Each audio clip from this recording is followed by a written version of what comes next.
Shalom, shalom, real motivation. Terrence McKinney back with a brand new video. Before I start the video, I want to give all praises to the Most High. Today, we're going to talk about Roe Vs Wade. It's been a hot topic that's been all over the media for the last 2 weeks, and it's got people inflamed, whether you stand on the right side or whether you stand on the left side of the situation. At first, I wasn't going to touch the topic, even though I had feelings about it. But then, when I seen the news and I seen people outraged and inflamed and going crazy, doing all type of things, threatening judges, pissed off, protesting, and just voicing their opinion about the matter all over the fact that abortion got overturned, that I had to come out and say something. And before I state my feelings, I want to inform the people on Margaret Sanger. She was the lady who started Planned Parenthood back in, the 1930s or whatsoever, when she first started it. And when she was the first woman to come out and promote the pill, and it led up to Planned Parenthoods, and it eventually led to abortion in the 1970s. But she was the woman behind it. And her whole reasoning behind it was based on eugenics. And eugenics is basically like selective breeding. And it's like eradicating certain races with selective breeding, eradicating disabilities and all type of stuff. But basically she was for like white supremacy. I know you probably heard in the news a couple of years ago when Planned Parenthood was dropping her name from being associated with her, but she is the one who started, Planned Parenthood. And matter of fact, I'm going to read a couple articles that was actually, written about her from the U.S. Today and the New York Times. And fair use. And before I start reading this, anything I say on any of my videos, I always challenge people to go fact check me. Do the research. If you don't believe what I'm saying, dig into it and prove everything that I'm saying to be either the truth or a lie. Like if you ain't taking what I'm saying to be true, then I always go look it up and do the research. But this first article I'm reading from U.S. Today was written in 2020, and it basically is a little article about Margaret Sanger, and when the history started getting exposed, people started exposing it, and I'm gonna of course post the the article that I'm reading from on the screen so you can read with me, but I'm just gonna read. For those identifying historical figures with racist roots who should be removed from public view because of their evil histories, Planned Parenthood's founder, Margaret Sanger, must join that list. In promoting birth control, she advanced a controversial Negro project, wrote in her autobiography about speaking to a Ku Klux Klan group. She advocated for a eugenics approach to breeding for the gradual suppression, elimination, and eventual extinction of defective stocks. Those human weeds which threaten the blooming of the finest flowers of American civilization. In 1939, letter to Dr. C.J. Gamble, Sanger urged him to get over his reluctance to hire a full-time Negro physician, as the colored Negroes can get closer to their own members and more or less lay their cards on the table, which means their ignorance, superstitions, and doubt. Like the abortion lobby today, Sanger urged Dr. Gamble to enlist the help of spiritual leaders to justify their daily work. Writing, "We do not want word to go out that we want to exterminate the Negro population. And the minister is the man who can straighten out that idea if it ever occurs to any of their more rebellious members. And that spirit of racism continues today, as more than 300 former and current employees of Planned Parenthood said recently in an open letter noting a toxic environment. Planned Parenthood was founded by a racist white woman. This is a part of history that cannot be changed. They observe, writing that the pattern of systematic racism, pay inequity, and lack of upward mobility of black staff continues. Cultural icon Kanye West has made headlines with his recent statements on Planned Parenthood abortion vendors, which he said have been placed inside cities by white supremacists to do the devil's work. He's right about the location of the businesses. The vast majority of the abortion vendors have set up shop in minority neighborhoods, which can be seen in the scarce statistics available at the Center for Disease Control and Prevention. Though there are only 13% of the female population, African Americans made up 38% of all abortions tracked in 2016. Let me just comment on some of this right now, because it's crazy when you look at it. The goal and the whole plan of it, of Planned Parenthood, was to eradicate us. But when you look on the news, when you flip through the channels and you're looking at different news stations, we the main ones protesting it. We the main ones acting crazy. You got the one congresswoman who was acting a fool on TV and saying what they was going to do and making threats. And this was an old woman. This was an old congresswoman looking like she was possessed by something. The way when I seen her on TV, I'm like, what in the world is she saying right now? But she looked literally like she was possessed. You see this turnout here? You ain't seen nothing yet. Women are going to control their bodies no matter how they try and stop us. The hell with the Supreme Court. We will defy them. Women will be in control of their bodies. And if they think black women are intimidated or afraid, they got another thought coming. Black women will be out in droves. We will be out by the thousands. We will be out by the millions. We're going to make sure we fight for the right to control our own bodies. Thank you. Hello, everybody. She meant every word she said. But this whole abortion thing was meant for us to eradicate ourselves. Like, we make up, this in 2016, 13% of the female population, and we make up 38% of all abortions tracked in 2016. That's crazy statistics. That's 13% of the female population in the United States, and you almost at 50% of the abortion rates in the United States. That's crazy. That means you're killing your babies at a 5-to-1 ratio versus anybody else out there. And when you think about where the Planned Parenthoods are located, they located in the hoods. We got one that I know of in Cincinnati, and I think it's closed down now because of the overturning and everything, but guess where it was located? It was located in the middle of the hood, in Mount Arbor, on Arbor Avenue. The only one I can think of. Ever since I was yay high, I used to always see people protesting in front of Planned Parenthood, but right in the middle of the hood, like right there. And so, let me continue to read.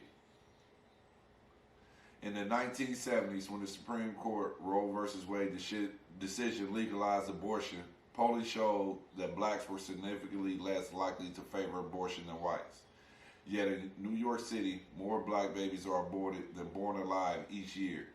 In the abortion industry think tank, the Guttmacher Institute note that the abortion rate for black women is almost 5 times that for a white woman.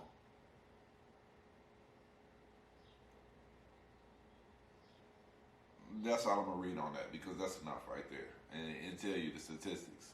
5-to-1, 5-to-1 that we out here killing our babies, which is crazy, And in New York City, more black babies are aborted than born.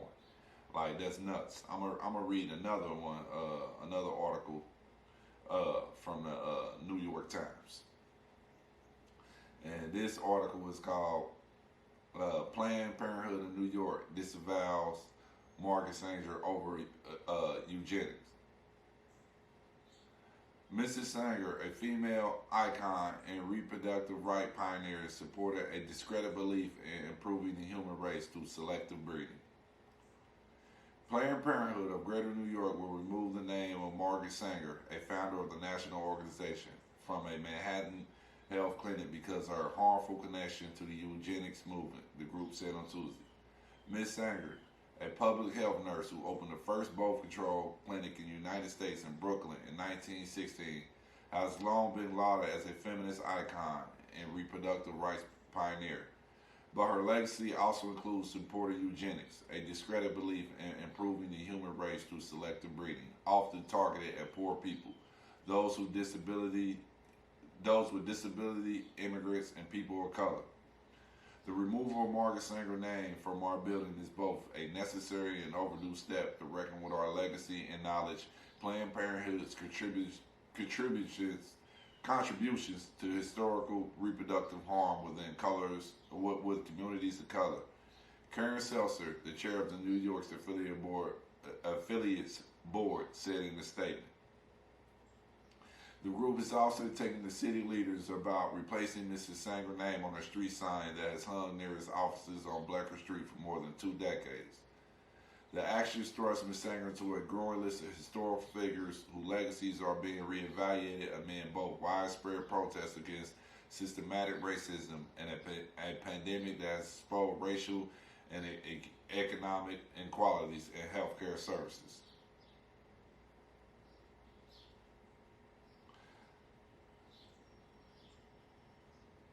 I'm going to skip down a little bit into another key point in this article.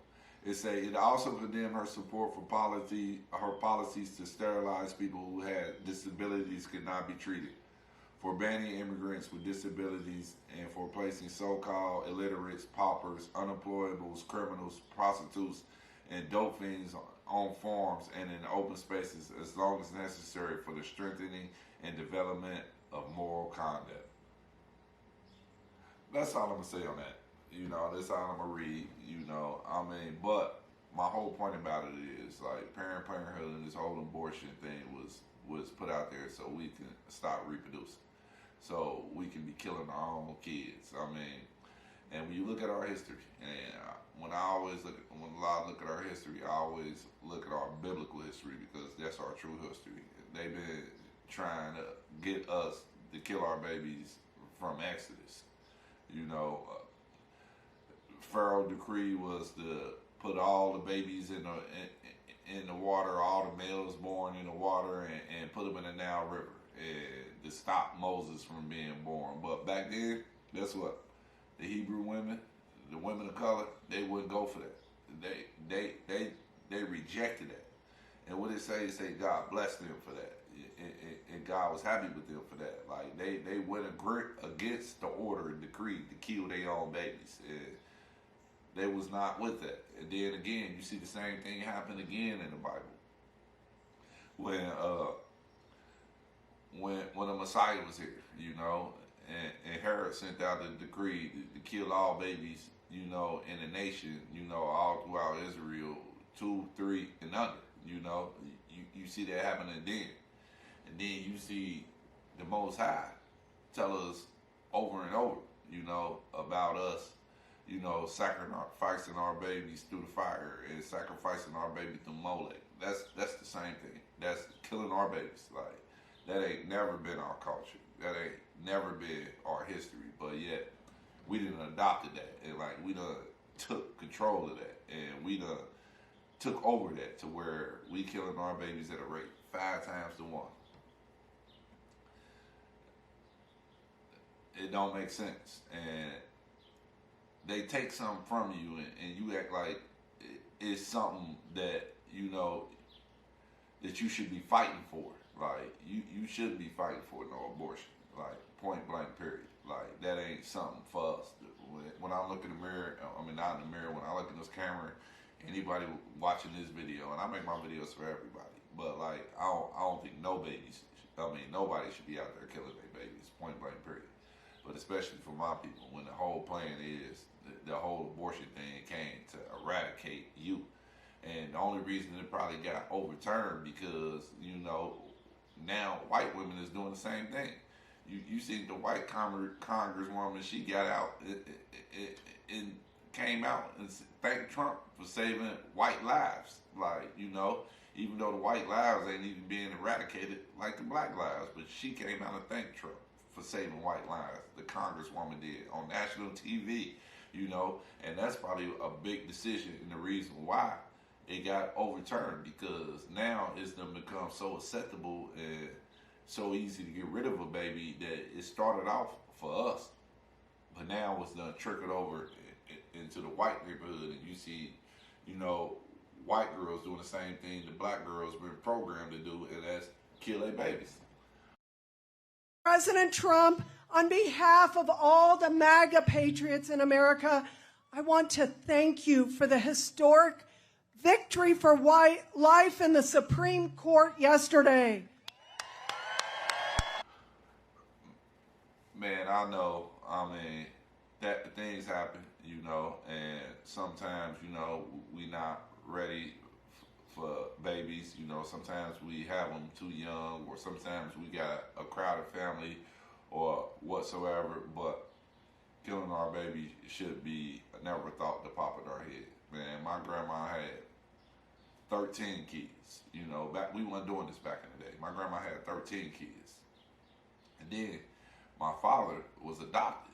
So he might have been born in a situation where his biological mama couldn't take care of him, but she didn't kill him. She put him up for adoption. It's tons of people out here that's put in situations where they would love to take on another kid, and they will love to step up. Like, when you kill that baby, you don't get that kid an option at life whatsoever. So that shouldn't be nothing that ever cross anybody's mind, man. And then you got to think about it, man. Some of these women, they get scarred from these abortions. Some of these young girls, they get abortions, they be scarred the rest of their life. They have nightmares about it, they get haunted every single day where they think they get haunted. It'd be a mental breakdown to where they think about them decisions and they regret them for the rest of their life. And then some of these women, they had these abortions at a young age, and then they can't have babies again. They get scarred physically to where they not even able to reproduce, and the decision is haunting them for the rest of their life.